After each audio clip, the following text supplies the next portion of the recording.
Have you ever noticed that the kinder you are, the more people seem to take advantage of you? You offer a helping hand, and somehow, instead of gratitude, you receive indifference or even disrespect.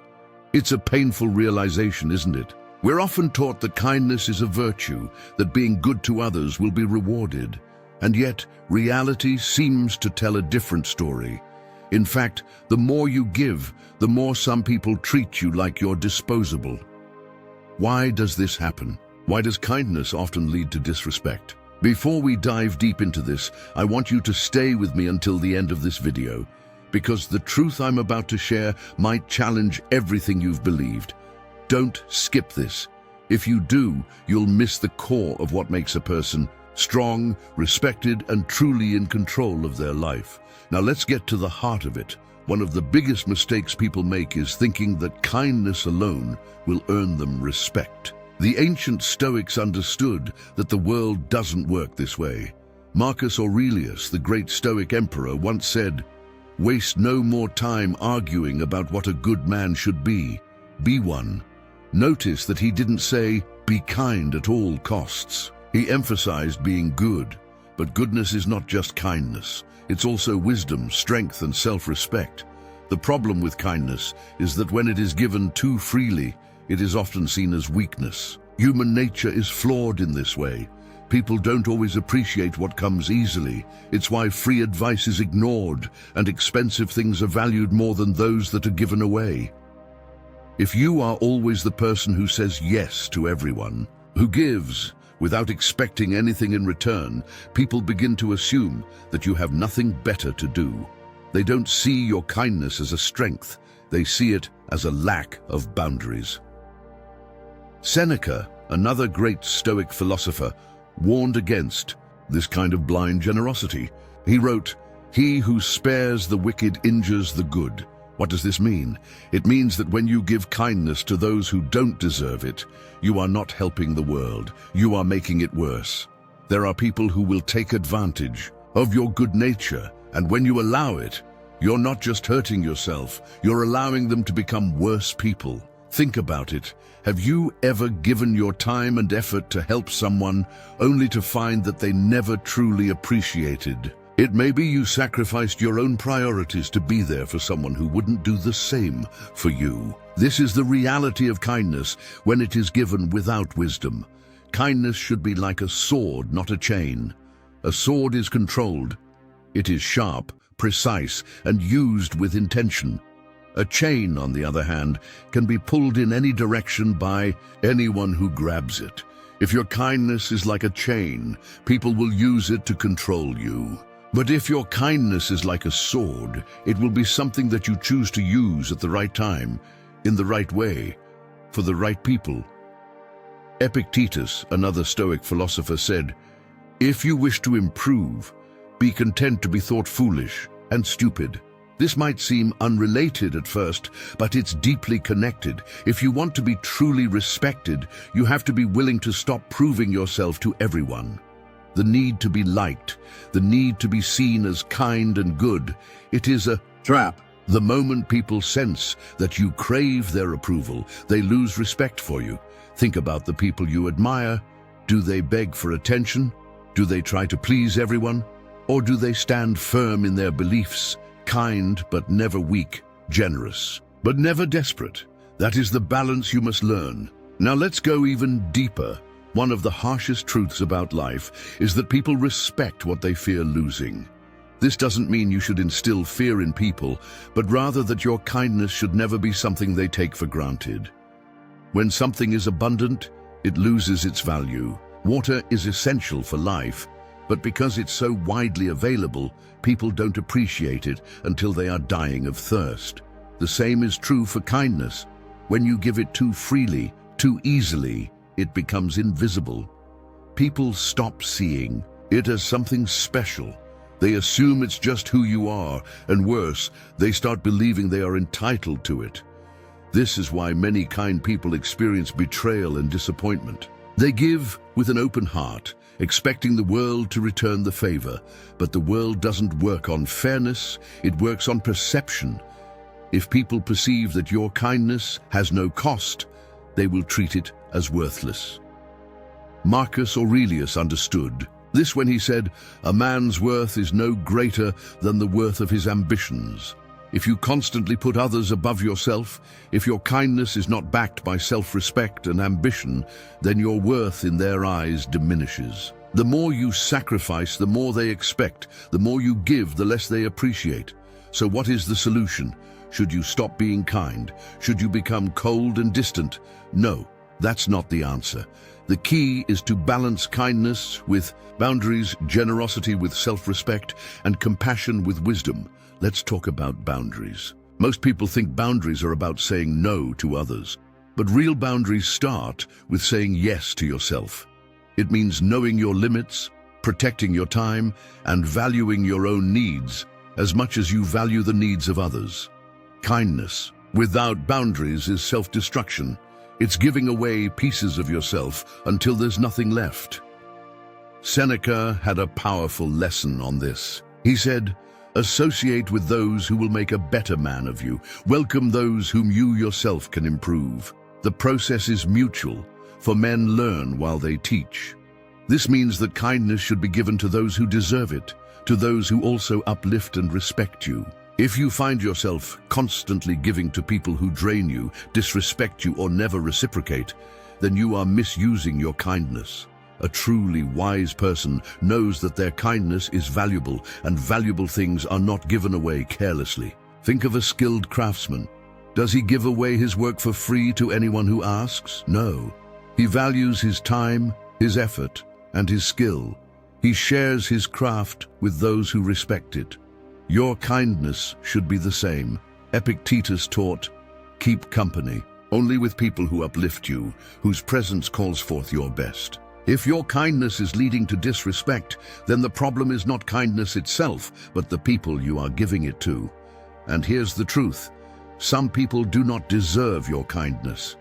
This is a hard pill to swallow, but it is necessary. Imagine a king who is generous to his people, but never demands their respect. Over time, his kindness will be mistaken for weakness, and his generosity will be seen as obligation. But a wise king knows that generosity must be paired with strength. He rewards the loyal and removes the ungrateful. This is the balance of a true leader, and this is the balance you must learn. So ask yourself, are you kind because you want to be, or are you kind because you fear rejection? Are you giving from a place of strength, or are you hoping that your kindness will make people like you? If it's the latter, you must change. People can sense when kindness is genuine and when it comes from insecurity. They can tell when it is a choice and when it is a desperate attempt to win approval. Marcus Aurelius warned, "The happiness of your life depends upon the quality of your thoughts."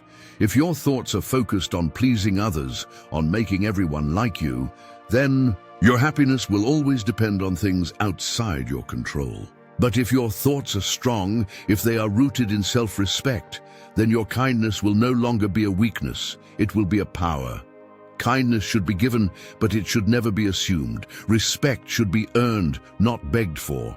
And, above all, your kindness should serve your growth, not your destruction. Now that we understand why excessive kindness often leads to disrespect, let's talk about how to change this pattern without losing your true nature. Because here's the truth. You don't need to stop being kind. You just need to be kind in a way that commands respect rather than invites exploitation. First, let's talk about self-respect. You might think that being kind and being respected should naturally go together, but in reality, respect begins with how you treat yourself.